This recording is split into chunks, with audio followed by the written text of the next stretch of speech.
এবার চোখ রাখছি ধলাই জেলার দিকে। ধলাই জেলায় আজ কম্বল বিতরণ করা হয়।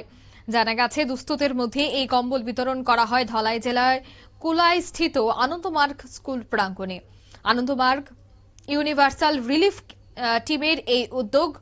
আনন্দমার্গ ইউনিভার্সাল রিলিফ টিম প্রত্যেক বছরই এ ধরনের সামাজিক কর্মসূচি করে থাকে। এবছরও তার কোনো ব্যতিক্রম হয়নি। এবছরও কুলাই ধলাই ত্রিপুরার উদ্যোগে কুলাই আনন্দমার্গ স্কুল প্রাঙ্গণে অনুষ্ঠিত হয় শীতবস্ত্র কম্বল বিতরণ। এদিন 50 জন দুস্থদের 2টি করে শীতবস্ত্র কম্বল বিতরণ করা হয়। প্রদীপ প্রজ্বলনের মধ্য দিয়ে অনুষ্ঠানের সূচনা করেন আনন্দমার্গ প্রচারক সংঘের সভাপতি আচার্য বিকাশানন্দ। এছাড়া উপস্থিত ছিলেন অন্যান্যরাও। তবে এডুকেশন সেক্রেটারি আচার্য তথাগত নন্দ অবধূত, এছাড়া আচার্য শুভদীপ আনন্দ অবধূত সহ আরো বেশ কয়েকজনই উপস্থিত ছিলেন। কি বলছেন তারা আজকের এই উদ্যোগ নিয়ে শোনাবো। আমরা স্কুল পরিদর্শনের উপলক্ষে বিভিন্ন স্কুল আমরা যাচ্ছি, সেই উপলক্ষে এখানেও আসা। আর যখন আমরা এসছি সেই উপলক্ষে কিছু কম্বল ডিস্ট্রিবিউশন হবে।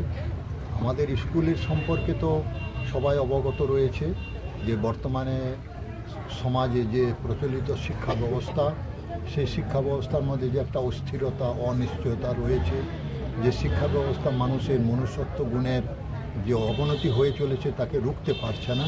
তাই আমাদের যে নব মানবতাবাদী শিক্ষা ব্যবস্থা আমরা দিয়ে চলেছি।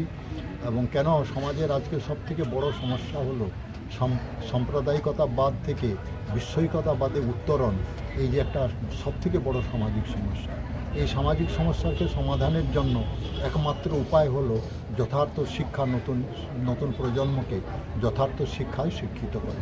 যথার্থ শিক্ষা বলতে আমরা বলতে চাই যে মানুষের মনের সমস্ত প্রকার সংকীর্ণতাকে দূর করে মানব মনকে দৃঢ় চেতনাযুক্ত ও উদার করে আত্মকেন্দ্রিক জীবনের ঊর্ধ্বে উঠে সমগ্র মানবের জন্য নিজের জীবন উৎসর্গিত করার যে জ্ঞান, সেইটাই প্রকৃত শিক্ষা ব্যবস্থা।